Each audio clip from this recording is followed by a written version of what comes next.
김태현의 정치쇼. 김태현의 정치쇼 수요일. 여의도 너 왜? 이제 싫어요? 아니야 지금. 자, 김태현 다시 합니다. 김태현의 정치쇼 최고의 시그니처 코너 탑 오브 탑 여의도 타짜 시작합니다. 세 분 모셨어요. 윤태권 더모아 정치분석실장, 장성철 공론센터 소장, 김상일 정치평론가 모셨습니다. 안녕하세요. 안녕하세요. 저를 소개시켜 주실 때 꼭 앞에 보수우파 패널 장성철. 보수우파 패널 신한국당 공채 일기? 그렇죠. 보수우파 패널 꼭 강조해 주세요. 나는 선물을 받고 싶다. 네. 뭐 이렇게? 그럼요. 알겠습니다. 저는 대통령 선물을 원한다. 보수우파 패널 받으셨어요? 신한국당 공채 일기. 받으셨어요? 장성철 소장. 받으셨냐고요? 아니, 저 진행자는 그런 얘기 하지 않습니다. 네. 자, 지금 문자가 들어오는데 이거 1337님 방송 시간대가 변경이 되면 9시에서 7시로 갑니다. 10월 4일부터. 윤탄자 윤태권 소장님은 어떻게 되나요? 다른 프로랑 시간이 살짝 겹칠 것 같은데 보내시면 안 되는데 이런 얘기 하셨고, 이진철님께서는 윤 실장님은 10월부터 스케줄 조정 잘 하셔야 됐네요. 정치쇼는 반드시 사수해 주시고 하셨는데. 타짜의 중심은 윤태곤 아니겠습니까? 그렇죠. 맞습니다. 저희가 동의합니다. 윤태곤 예. 실장 시간에 맞추기로 했습니다. 날짜, 시간. 저희가 항상 지금 저 제작진이 개편 회의를 하는데 안 잘리는 나? 이 개편의 핵심은 여의도 타짜입니다. 이거 어떻게 할까? 왜 이 핵심이 됐냐? 당신 때문에 지금 아니, 저희가 시간 맞추기로 골치가 했어요. 아파요. 우리가 모든 사람들이. 시간 맞추기로 했어요. 저는 뭐 프로로서 이렇게 책임감을 완수하겠습니다. 프로는 뭐에 따라 움직인다? 야, 여기서 연봉 협상이 들어옵니다. 야. 어쨌든 지금 여의도 타짜는 계속됩니다. 얼마면 돼요? 예? 내가 줄게. 여의도 타짜는 계속돼. 저희가 말씀드렸지만 뭐 없어지는 코너도 있고 새로 들어오는 코너도 있고 남는 코너도 아니 뭐 개편을 하니까 완전 시간이 기대해봐도 바뀌니까. 돼요? 기대해봐도 근데 돼요? 여의도 타짜는 갑니다. 계속 갑니다. 예. 시그널 탑 오브 탑이라고 하네. 1년을 그랬는데 어떻게 해요? 그냥 가는 거야. 감사합니다. 근데 이제 요 시간 윤태권 골치가 아픕니다 지금. 예. 어쨌든 네. 오늘 이제 준비된 소식들을 좀 전해드리면 요거부터 해보죠. 유엔 총회 연설했잖아요 대통령. 그거 평가를 해볼 건데 백종욱님께서 윤 실장은 잃을 수가 없다는데 부담 팍팍 줘야 되겠다. 어떡하냐 윤태권? 부담 줍니다 지금. 대통령 유엔 연설 한 대목 들어보고 나서 평가를 좀 해보죠. 보편적 국제 규범 체계를 강력히 지지하고 연대함으로써 극복해 나아가야 합니다. 자유를 지키고 확장하기 위해 함께 노력해야 한다는 확고한 연대의 정신으로 해결할 수 있습니다. 자 유엔 연설 평가 좀 해보죠.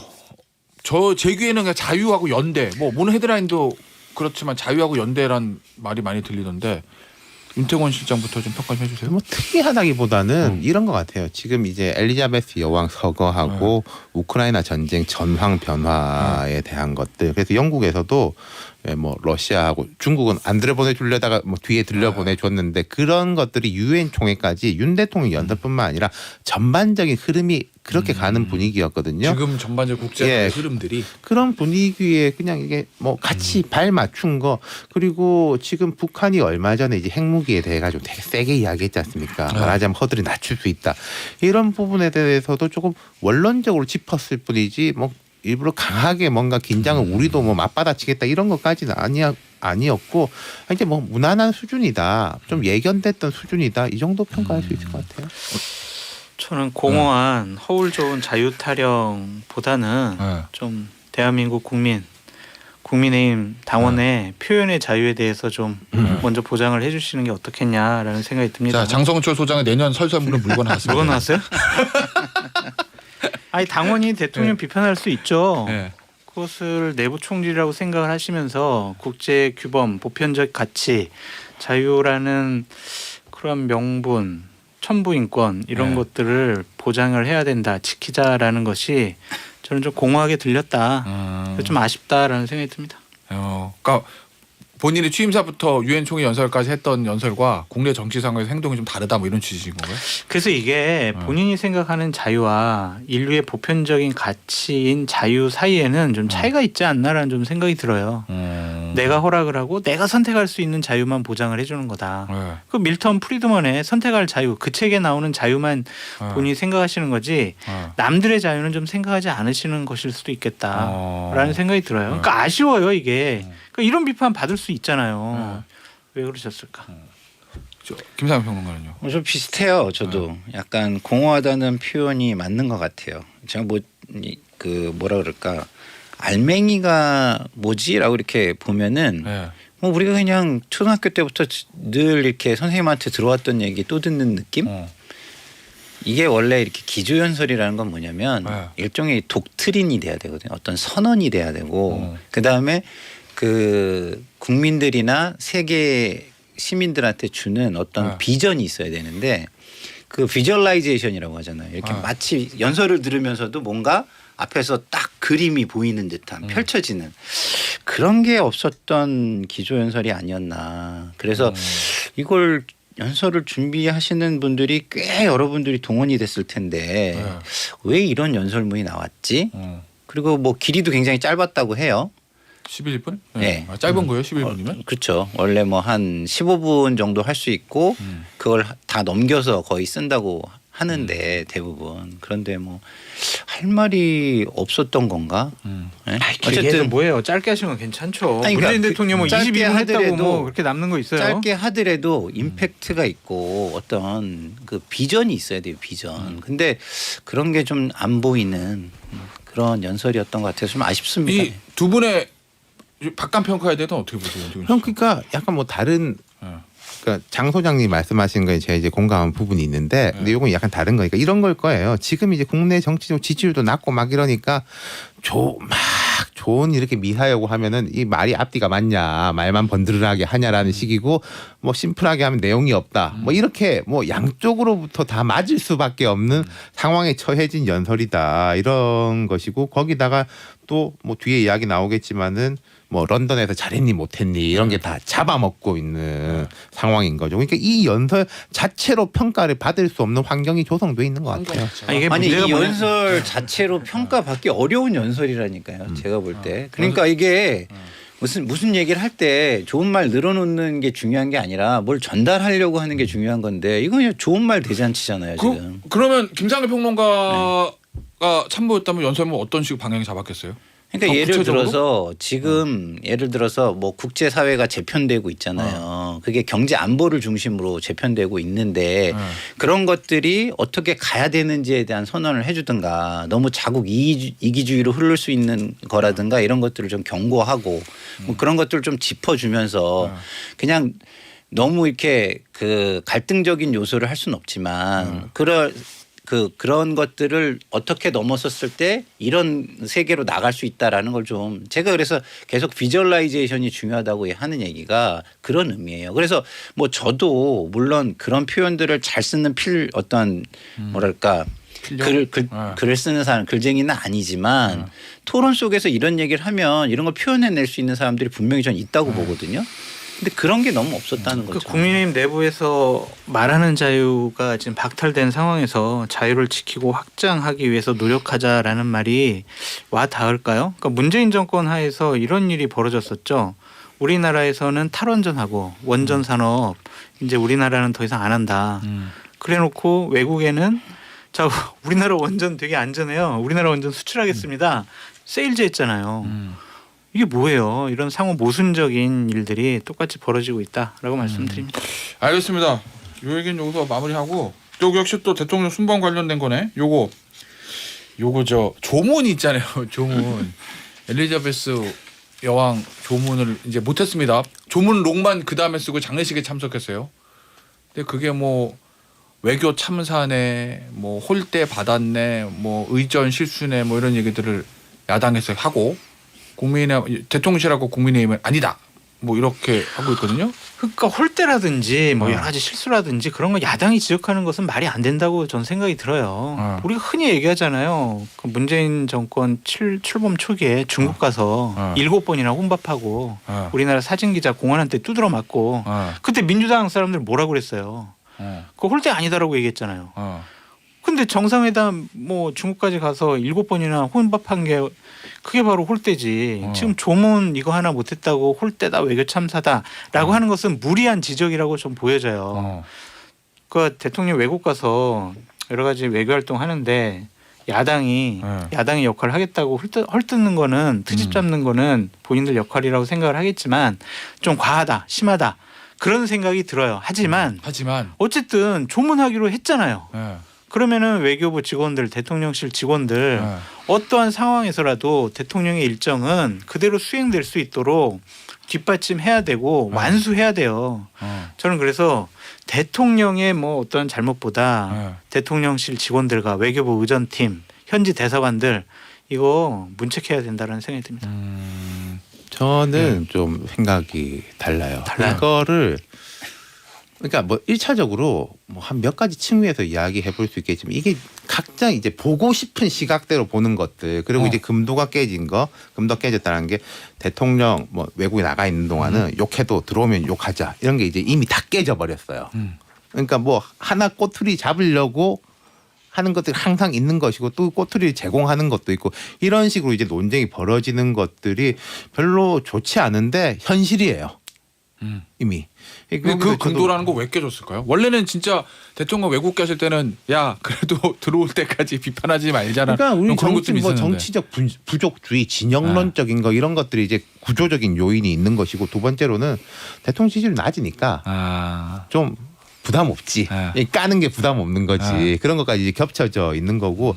그 다음에 아주 실무적으로는 뭐 저도 제가 이 현장을 안 가봐가지고 잘 모르겠습니다만은 제가 가고 기자 때 대통령 순방이나 이런 거 가보면은 이게 단독 양자회담하고 다자간 모임은 조금 달라요. 그리고 이 모임 자체는 갑자기 결정된 것이고 영국에서 200여 명의 국가 수반급들을 이렇게 맞이하는 상황에서 영국도 되게 뭐 혼선이 많았을 거고 거기서 우리 뭐 이렇게 해달라라고 하기도 쉽지 않았을 거예요. 이번에 특별 대우받은 사람 딱 한 명. 바이든 대통령만 자기 차 비스트 타고 이렇게 가고 그것도 처음에 안 해준다라고 하다가 난리가 났던 건데 그런 상황에서 이걸 뭐 외교부 직원들을 뭐 어떻게 할 일은 아닌 것 같아요. 좀 특수 상황이었다. 예. 그래서 저는 이제 두 가지인 것 같아요. 일단 야당의 모습은 좀 과유불급이었다. 네. 뭐 우리가 이제 범죄를 단죄할 때도 양형 기준이라는 게 있잖아요. 근데 그 양형에 비추어 너무 과하게 비판을 했다 이런 생각이 들고요. 그런 건 왜 그러냐면 우리가 예를 들어서 국가 대항 축구전을 한다고 봐요. 국가대표가 나가서 축구해요. 근데 뭐 수비가 볼 처리 잘못했다. 뭐 그다음에 골게터가 뭐 골을 뭐 제대로 슛을 제대로 못했다.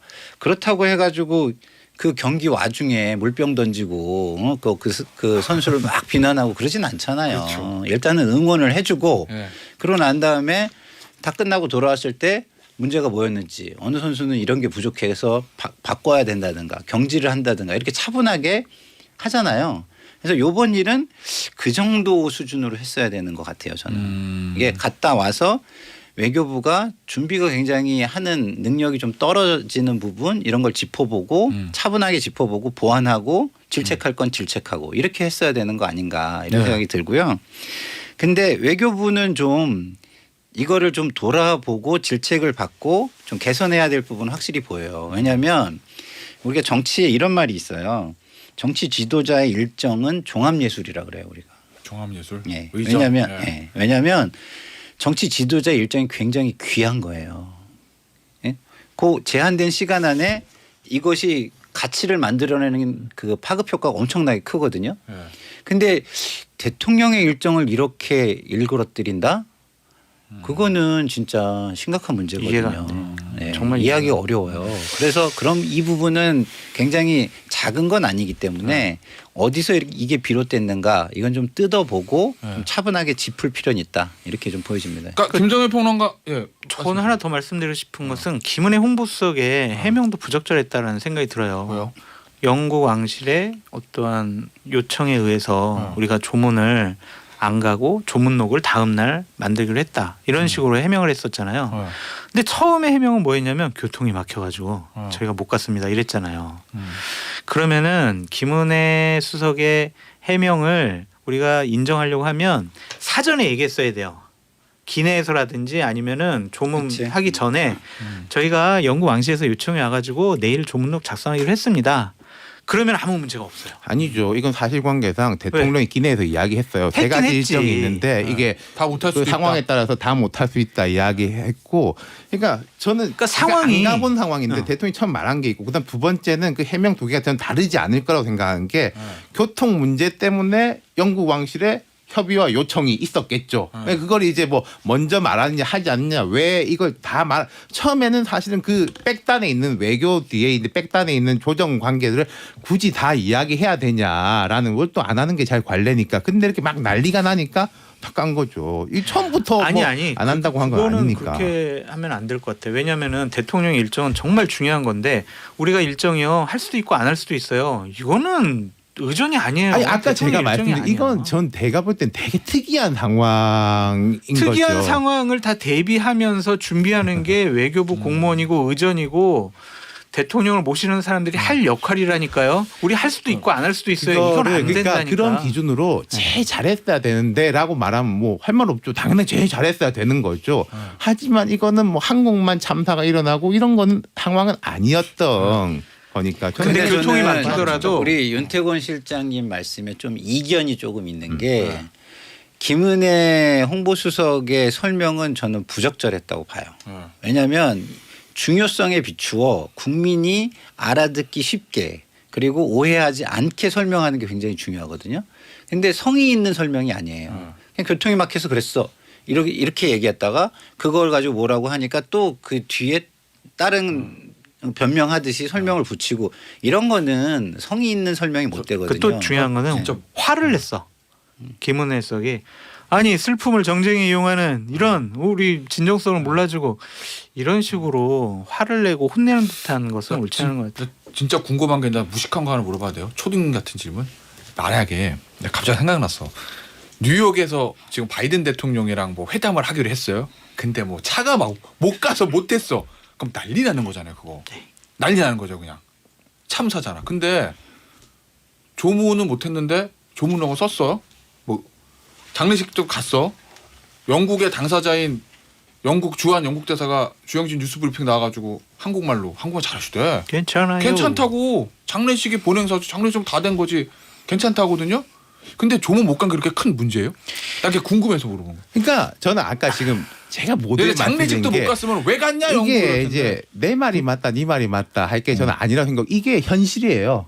이거에 대해 가지고 누구는 되게 참사라고 하고 옛날에 이런 걸 안 그랬는데 왜 이렇게 하냐라고 해서 막 싸우고 막 과한이 많이 하고 있는 이 자체가 저는 현실이 돼버린 거라고 생각해요. 이제는 옳다 그러다가 유 실장님 말도 맞는데 네. 근데 대통령의 일정이잖아요. 사전에 국민들에게 공지가 됐고 그리고 기자들도 그게- 다 그렇게 알고 있었는데 네. 우리가 할 수도 있고 안 할 수도 있어요. 이거는 대통령을 모시는 사람들은 그렇게 하면 안 된다니까요. 두 분 말씀은 그거구나. 그 행사가 중요한지 안 중요한지를 변론을 하고 어쨌든 그렇죠. 대통령 일정이 예정이 됐으면 어떻게든지 만들어냈어야 된다. 그런 예를 거죠. 들어서 조문이 중요하냐 중요하지 않냐 이걸 따지는 게 저는 좀 과하다고 봐요. 왜냐하면 가서 어쨌든 그 위로를 잘하고 그 무대에서 그 사람들과의 친목을 다지고 이런 걸 했으면 주요 목적은 달성이 된 거잖아요. 그렇기 때문에 뭐 그걸 가지고 참사다 이게 중요하다 저게 중요하다 얘기하는 건 저는 적절하지 않나 보이고 그렇지만 나중에 돌아와서 되짚어볼 필요는 있다. 그렇죠. 실무적으로 잘못된 부분 이런 거는 그냥 넘어가기는 좀 그 아무것도 아닌 건 아니다 이런 생각이 들어요. 또 궁금한 게 있어요. 김상환 평론가 말씀은 갔다 와서 그러면 이제 한번 짚어는 보자 이건데 그럼 민주당은 왜 그걸 그렇게 안 하고 이걸로 이렇게 막 나쁜 집단이니까 그렇죠. 민주당은. 그러니까 대정부에서 이거만 얘기하고 그러니까 그래요. 제가 말씀을 드리잖아요. 이게 지금 포노사피엔스라는 얘기를 자꾸 제가 얘기하는데 포모 핸드폰. 예. 이게 핸드폰이 신인류예요. 그러니까 자기들이 보고 싶은 것만 보고 생각하고 싶은 방향으로만 생각하고 이게 굉장히 강화돼 있거든요. 이게 그러다 진짜 보니까 이게 자기 지지층에 대한 그 환호 이걸 굉장히 갈구해요. 지지층에 대한 환호가 모든 거인 양 생각을 하는 거예요. 그들을 이끌고 갈 자기의 어떤 철학 이런 걸 갈고 닦아서 내가 좀 죽더라도 이분들의 미래를 위해서 뭐를 해야 되겠다 이런 가치가 있어야 되는데 이런 정치에 이런 가치가 없고 그냥 지지자들의 환호만 바라보는 거죠. 그러다 보니까 지금 민주당이 너무 한쪽 방향으로 달리게 제가 되는 거예요. 이게 윤 대통령이 자꾸 시대 치는 것처럼 보이는데 이 자꾸 이런 말 하는 것 자체가 문제라고 생각하는데 이런 게 있어요. 제 과거 경험에 따르면 제가 외교관은 아니지만은 대통령 해외 순방 따라가 보면 예컨대 미국이라든지 이런 나라들의 일정은 거의 그대로 가요. 정해진 대로. 근데 중국, 러시아, 아랍, 아프리카 이런 쪽 가면 샥샥 바뀌어요. 뭐 그 후진국이에요, 근데. 그렇죠. 분위기 좋으면 이렇게 하기로 했는데 그러니까 뭐 바꿨어. 뭐 푸틴이 2시간 늦게 지각. 그럼 이제 우리가 그걸 우리의 잘못이라기보다는 그쪽의 특수성이니까 인정을 사실 따라주는 게 있는 거죠. 그 제가 보는 거는 이 사태는 영국은 선진국이지만 이 일은 되게 특수한 상황이다라고 저는 알겠습니다. 약간 생각을 하는 거고 네. 다른 분들이 이제 그게 아니다라고 보시는 거죠. 페이드 아웃의 사나이 윤태곤 실장이었습니다. 쉬었다가 3부로 돌아올게요. 자, 김태현의 정치쇼 여의도 타짜 3부 시작합니다. 대통령 뉴욕 유엔청 연설하고 런던 엘리자베스 여왕 조문 얘기는 2부에서 했었고 이제 3부는 국내로 돌아와서 비행기를 타고 국내로 옵니다. 네. 장 소장 나 진짜 궁금해서 요거. 네. 이용호 의원이요. 네. 어떻게 표가 이렇게 많이 나왔대요? 본인이 들으시면 섭섭할 수 있겠지만 내 생각해 보면 국민의힘 온 지 1년도 안 됐어요. 그렇죠. 한 열 몇 표 생각했는데. 그죠? 네. 1년도 안 됐고 그리고 민주당에서 정치 오래 하셨던 분이고 근데 어떻게 이렇게 표가 많이 나왔대? 반감, 견제. 누구에 대한 반감, 누구에 대한 이제? 이게 여러 사람인 것 같아요. 일단 주호영 원내대표를 만들자라고 발벗고 나선 분이 권성동 전 원내대표였단 말이에요. 네. 권성동 전 원내대표가 또 윤핵관의 또 핵심이라고 일컬어지잖아요. 네. 아직도 그래요? 아니 일컬어지잖아요. 일컬어지죠. 그러니까 이미 뭐 네. 조금 제껴졌지만 네. 그런 것에 대한 반감, 권성동 의원 개인에 대한 반감도 있었을 것 같고 네. 주호영 원내대표가 아니 저번에 비대위원장 하다가 법원의 판결로 비대위원장 잘렸는데 예를 들면 28일 날 법원의 심판으로 인해서 정진석 비대위가 와해가 되면 또 당대표 권한대행이라든지 비대위원장 해야 되는데 이게 맞냐?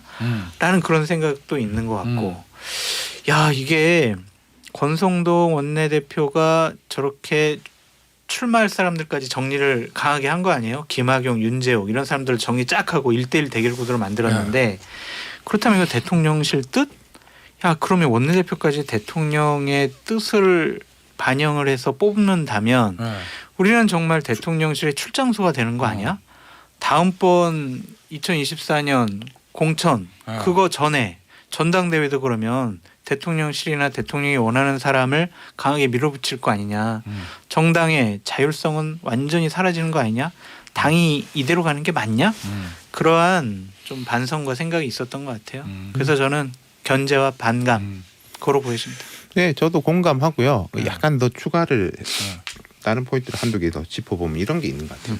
지금 이제 어느 조직이든지 간에 주류하고 비주류는 생길 수밖에 없어요. 비주류를 몰아내고 주류만 남으면 거기서 또 주류하고 비주류가 또 생기거든요. 예전에 뭐 어디든지. 진박 이런 거. 네, 그러니까 뭐 옛날에 이제 친문 비문 했다가 이제 친명 뭐 네. 비명 이렇게 되는 거 아닙니까? 그럼 국민의힘도 앞으로 주류하고 비주류가 생길 건데 네. 이게 지금 현재 친윤 비윤까지는 아닌 것 같고 네. 친윤 대 비친윤 정도인 거예요. 그러니까 이용호 의원이라는 분이 비윤 이렇게 볼 수는 없는 거잖아요. 윤석열 하나 보고 사실은 온 사람이잖아요. 그렇지. 그 부분이 앞으로 아까 장 소장님 말씀하신 대로 뭐 어떤 독트린의 차이라기보다는 좀 조용히 이렇게 스무스하게 가자라는 쪽하고 당이 그래서 되냐 뭐 어쨌든 좀 이야기도 하고 해야 되는 거 아니냐라는 쪽. 그러니까 이 이런 흐름이 건가요? 내가 뭐 용산에 반기를 내거나 대통령 반대한다는 게 아니라 할 말은 좀 하자 나도 그렇죠. 뭐 이런 거. 그게 이제 조금 잘못되면 혹은 이제 더 심화되면은 친윤과 비윤으로 갈 수도 있는 거죠. 근데 현재까지는 한 친윤 대 비친윤 정도인 것 비친윤. 같아요. 네, 그 이용호 의원이라는 상징. 그리고 또 두 번째는 이런 것도 좀 보이는 게 이용호 의원이라서 오히려 득표가 많이 나왔다는 생각도 들어. 무슨 말씀이냐면은 이준석 대표 좀 가까운 이미지를 가진 사람이면 네. 부담스러워 그 사람을 찍는 게. 그러면은 하태경 의원 나왔으면 이게 안 나왔을까? 그러니까 좀 이게 진짜 이판사판 붙어보자는 거냐 되는데 이용호 의원 이용호도 친윤이잖아. 내가 이거를 뭐 대통령 싫다는 게 아니야라는 이 뭔가 알리바이 내지는 내적 방어막을 만들 수 있기 때문에 부담 없이 이용호 의원한테 표가 생각보다 더 많이 갔다. 두 가지 겹친 것 같아요. 그 말도 맞네. 저는 뭐 주파수의 동기화. 주파수의 동기요. 네. 그러니까 이제 우리가 이게 자연의 주파수가 있어요. 네. 근데 이게 동기화가 되면 사실은 이 근문교가 무너진 게 바람의 어떤 맹물이 주파수하고 이 철근의 주파수가 동기화되면서 휘어지고 바람처럼 막 휘날리면서 이게 무너진 거잖아요. 근무기 무너졌어요? 그런 옛날에? 예. 아, 예. 그런가요? 그렇게 이제 무너진 적이 아, 있는데 옛날에? 예. 근데 이제 저는 이런 거예요. 그 국민의힘 의원들이 당내에 존재하는 이 호가호위 세력, 예. 그들의 반지성주의, 예. 그것을 바라보는 불안한 어떤 심정, 아. 이 주파수가 동기화가 이루어졌다고 봐요. 한 사람씩 다 그런 생각을 조금 하고 가지고 있었는데 우연히 이게 맞아 떨어진 비밀 거구나. 투표라는 그 네. 계기를 통해서 네. 표출이 된 거죠. 당내 호가호위 세력. 네. 호위. 네. 그러니까 막 박수치고 추인을 하면 이게 누게 다 보이니까 자기 주파수를 온전히 표현을 못 하는데 네. 이게 비밀 투표를 딱 하는 순간에 이게 동기화가 딱 된 거예요. 아, 요번에 표출해 보자. 네. 그래서 그것이 나타난 것이 아닌가 이런 생각이 저는 제가 어제 저녁에 네. 그러니까 이준석 그 대표 체제 하에서 당직을 맡았던 의원을 만나서 네. 저녁을 먹으면서 물어봤어요. 도대체 왜 이런 현상이 나타났냐 그랬더니 몇 명 안 되는데 그 반감이 많다고 그러더라고. 반감. 반감이 많고. 누구에 대한 반감? 예? 누구에 대한 반감? 그러니까 윤핵관들. 그러니까 예를 들면은 박수영, 그다음에 유상범 이런 의원들에 대한 반감도 어마어마하다는 거예요. 꼴 왜요? 보기 싫다는 거예요. 왜요? 아니 얘들이 윤핵관들의 홍위병과 선봉대가 돼가지고 분위기를 쫙 그렇게 몰고 가잖아요. 자 박수로 추인하고 막 이런 거. 그거는 원내대표가 했었고, 그러니까 그냥 예를 들면 비대위 뭐 연판장. 세게 뭐 강경 비대위 체제로 가자 네. 하고 뭐 유상범 뭐는 막 징계해야 된다고 막 그렇게 얘기를 하고 그런 거에 대한 반감. 그래서 아직도 정신 못 차렸다고 이렇게 61표 대 42표가 나왔는데도 자기네들 다시 뭐 주도권을 잡았다고 생각해서 더 세게 지금 밀어붙이려고 한다고. 엄마가 좀 반감 얘기하죠. 그러니까 아이러니한 게 대통령은 반지성주의를 배격하자고 했는데 가장 반지성주의로 결합하고 있는 게 할 말이 지금 없네. 국민의힘인 것 같아요. 대통령님 말 좀 들어라 국민의힘 의원님들. 네? 이렇게 얘기해야 돼. 맞습니다. 윤 실장 이거를 용산의 정보란에서 요 결과를 받아봤을 거 아니에요. 그렇겠죠. 보고 나는 어떤 생각이 들었을까? 이게 난 예를 들면 왜 당이 완전히 장악이 안 되네? 왜 이러지? 왜 이게 표가 저쪽이 저 주영 원내대표 표가 많이 안 나오지? 요건가? 그게 아니면 이 방송하기 전에 네. 김상희 선배랑 제가 조금 이야기를 했었는데 이런 것 같아요. 그러니까 지금 뭐 장악이 안 되지. 밖에서 보는 장악하려고 하고 또 그런 시도들 보이는데 실제로 그만큼의 예를 들어서 힘과 능력을 갖추고 있느냐 정치력을 용산의 이름 정무 뭐 수석실 하나에 그게 이제 되게 괴리감이 느껴지는 거예요. 뭐 되게 권위적이고 지금 막 이준석 쫓아내고 막 해요. 그게 또 현실이야. 현실인데 그만큼의 힘과 장악력과 꽉 틀어지는 예를 들어서 옛날 박근혜 대통령 잘못했죠. 잘못했는데 막 무섭게 그 당시에 이제 김무성, 유승민 이런 사람들 몰아붙이고 대통령이 직접 배신의 정치 막 이런 이야기를 할 만큼의 파워가 있었단 말이에요. 정치력과 그거 없는 상황이에요. 여기 내부 총질을 하잖아. 되게 이게 아노미적인 현상이라고나 할까?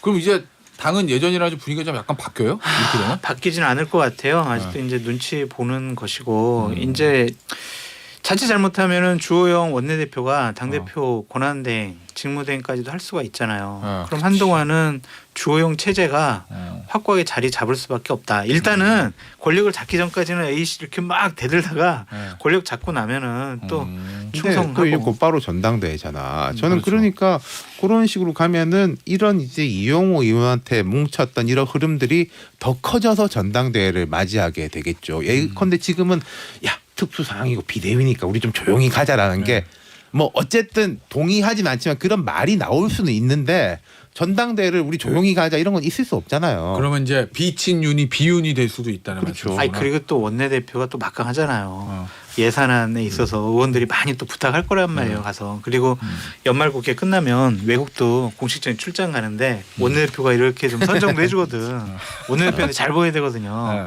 근데 저는 방금 전에 윤태곤 실장님이 이러한 좀 괴리 현상에 대해서 얘기한 거를 다른 차원으로 좀 주목을 하고 싶은 게 있는데 추석 전에 50여 명의 행정관들이 나갔잖아요.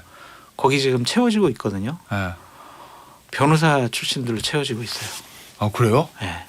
그래서 이게 정치 경험이 있는 변호사 아니면 재판만 하던 변호사? 정치 경험이 없는 검찰 그런 출신? 변호사들. 그리고 네. 자칫 잘못하면 여의도와 완전히 괴리되는 판단을 할 수가 있다라는 걱정이 들었고 그럼 변호사가 법률 비서관실에 대략 30명 정도의 변호사들이 있었는데 네. 그 사람들을 각 수석실에 한 명씩 지금 배치하고 있어요. 네. 이게 법률비서관실 출신이 있던 변호사 법조인들이 네. 내려가고 있다. 네. 그럼 이거는 진짜 여의도 정치와 교감을 통해서 대통령실이 집권 여당과 호흡 맞춰서 가겠다라는 것이 아니라 네. 너희들은 못 믿겠어. 우리가 할 거니까 우리 따라와. 안 따라와? 누를 것 같아요. 그래서 파열음이 앞으로 더 나오지 않을까라는 걱정이 네. 들었습니다. 그런 건 제가 여러 번 이야기했던 것 같은데 정치에 대해서 대통령이 어려움을 겪고 있고 또 뭐 여의도 마음에 안 드는 것도 있겠죠. 네. 그럼 이걸 좋은 정치를 하는 방향으로 가야 되는 거지 정치를 피해버리거나 그렇지. 정치를 떨어뜨리는 부분으로 가면 맞아요. 더 안 좋은 결과가 나올 수밖에 없는 근데 윤종호- 지금 그런 현상이 나타나고 윤종호 시장이 저번에 그 얘기하지 않았어요? 청와대 행정가 50명 내보내는 게 중요한 게 아니라 누구를 채우느냐가. 네. 예. 그러면은 장 소장의 취재 결과대로 하면은 한변 출신들이 많이 들어요. 뭐 50명 다를 하겠습니까만은 그런 식으로 느껴지는 것 자체가 문제일 수 있겠죠. 김상현 평론가 요 흐름은 어떻게 보세요? 그 대통령실에 저는 뭐 그 흐름은 몰랐고요.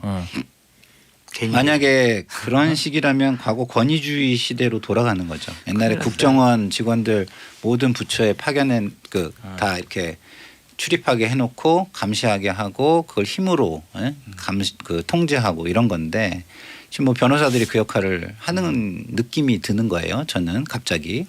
그래서 사실이 아니길 바라고 그 결과로 사실이 이어지지 아니길 않기를 바라고. 그 결과로 이어지지 않기를 바래요. 오해하지 말게. 그리고 50명 다 더더군다나- 지금 글로 채웠다는 게 아니라 빈 자리를 그 사람들로 지금 채우고 있다. 있는 과정이다. 어. 법률비서관실 네. 출신에. 알겠습니다. 아니 좀만 네. 제가 더 네. 얘기를 하면은 그 흐름이 이 만약에 계속 그 현실화된다면 네. 좀 전에 윤 실장이 지금 얘기한 것처럼 전당대회라는 굉장히 큰 이벤트를 앞두고 있잖아요. 전대에서 아주 의외의 결과가 나올 수도 있다. 저는 이렇게 어허. 생각해요. 알겠어요. 부글부글 끓고 있는 건 맞는 것 같아요. 여의도가. 아까 뭐 부글부글. 댓글에 보니까 그걸 공명 현상이라고 한다고 가르쳐 주시더라고요. 맹물이. 네. 알겠습니다. 대통령이 센 건요. 네. 지지율이 높으면 세져요. 사실은 제일 큰 건. 네. 그러니까 총선 나가려면 대통령한테 잘 보여야지 우리 동네에서도 인기가 좋다. 일대 대통령이 센 거지. 네. 뭐 뒤에서 행정관들이 뭐 전화 오고 그럼 세긴 세지만 그건 오래 가는 센 게 아닌 거죠. 네, 우리도 솔직히 이제 이게 공중파 방송으로 나가는 거 빼고 네. 유튜브 방송해서 우리들끼리 좀 편하게 얘기할 수 있는 시간이 있으면 되게 재밌는 얘기를 많이 하겠는데 야 이제 공중파는 위험해. 자 듣고 계십니까 지금 장 소장이 다 푼답니다. 유튜브 판만 만들어주면. 네. 알겠어요. 위험해. 지금은. 자 장 소장. 네. 저기 이쯤 되면은 네. 국민의힘에 저 당 돈 있잖아요. 돈? 당에 돈 있을 거 아니야. 국민의힘 여당이니까 당비가 있을 거 아니야. 돈 많지. 네. 그 돈 해서 한 방탄 보호 필름 한 100개 사야 되는 거 아니야?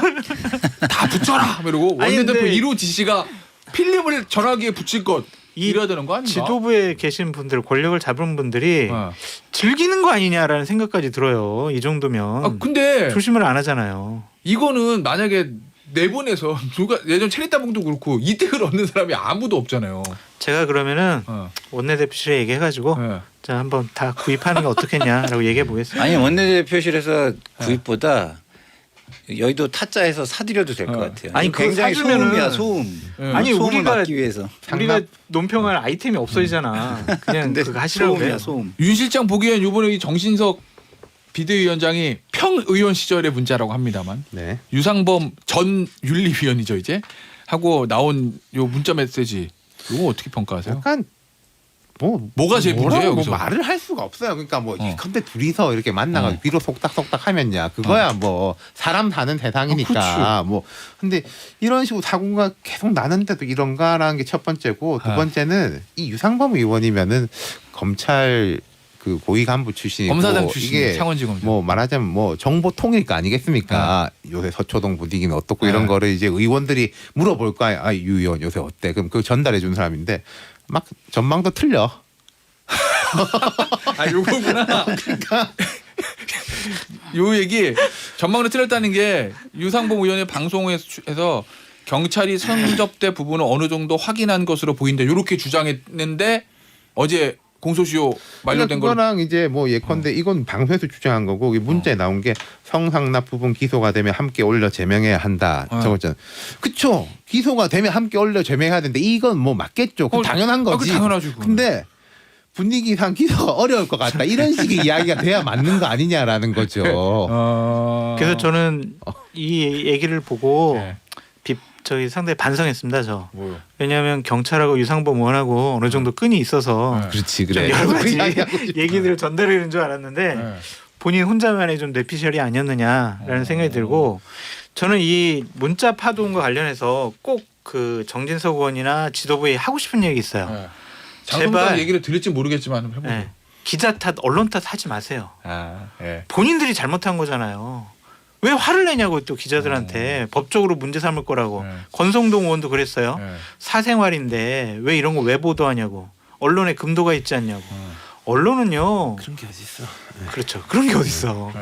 그러니까 이거 제발 기자분들한테 화내지 말고 그리고 자신들이 조심해라. 사생활도 아니지 뭐. 사생활 공적인 아니지. 일에서 하는 공적인 얘기. 일. 아니 이게 권력 작용인데 네. 권력을 감시하는 게 언론의 그렇죠? 사명이죠. 이걸 어떻게 사생활이라고 아니, 얘기해? 권력 작용인데. 만약에 의원이 가족 일 얘기하는데 거기 좀 가족의 추문이 들어있었다. 그거 그렇죠. 보도하면 진짜 사생활 보도니까 그렇죠. 안 되는 건데 이거는 공적인인데. 그러니까 저는 지금 이 상황을 굉장히 심각하게 보는 게요. 네. 유상범 의원은 더더군다나 법률가 출신 아니에요? 어.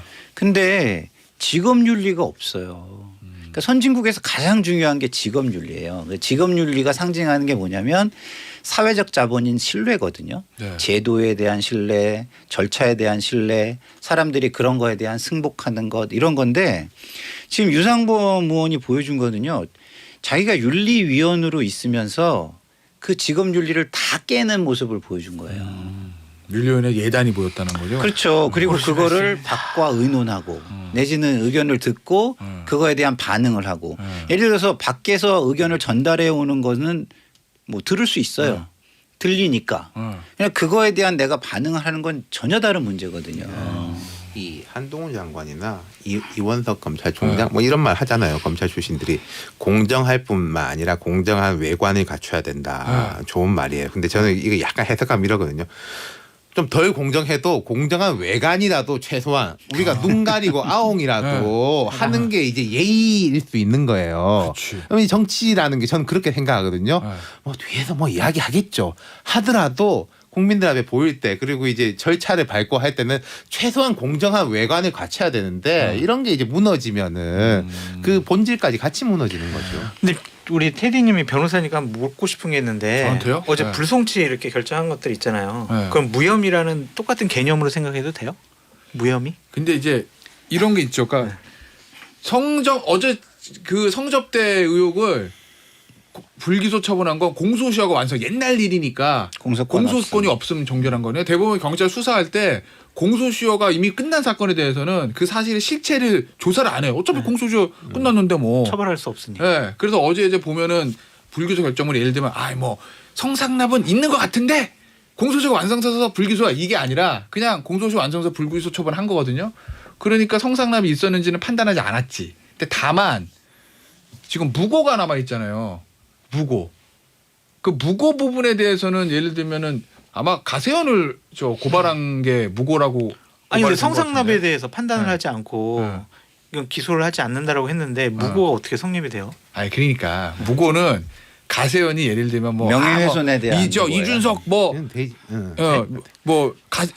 가세현에서 나쁜 얘기를 한다라고 이준석 대표가 고발한 거 네. 그게 허위 사실에다 해서 무고로 역고발 당한 거거든 이준석 전 대표가. 그러니까 근데 저는 그걸 우리 판단하려면 그 진행자님 말씀에 살짝 다른 그 시각이 있는 게 뭐냐면 별 얘기 한 거 없는데. 명예훼손이라는 게 예? 네. 허위사실 적시에 의한 명예훼손이 있고 사실 적시에 대한 명예훼손이 있잖아요. 근데 예를 들어서 지금 이 무고를 허위 사실에 의한 명예훼손에 대한 판단으로만 본다면 굳이 그 사실을 규명해야 될 필요는 또 저는 없지 않나 이런 생각이 드는 거예요. 그게 처벌이 가능하냐고요. 기소가. 그러니까 아니 이런 거 있잖아요. 왜 어떤 피의자나 정치인이 극단적 선택을 하면 공소권 없음이잖아요. 네. 근데 그 파장된 사건들은 뭐 이렇게 또 네. 조사할 수 있다. 하는 거잖아요. 뭐 법리적으로는 그런 게 아닌가 싶어요. 근데 당사자잖아. 그러니까 그두 법리적으로는 사실관계 판단할 수는 있어요. 무고하면서 네. 무고하고 증거인멸에서 판단을 할 수는 있는데 실제로 할지 안 할지는 뭐 저도 모르죠. 더 이상 묻지 마세요. 왜 저를 이렇게 곤란하게 하십니까? 개다. 아니, 궁금해서 그런 거예요.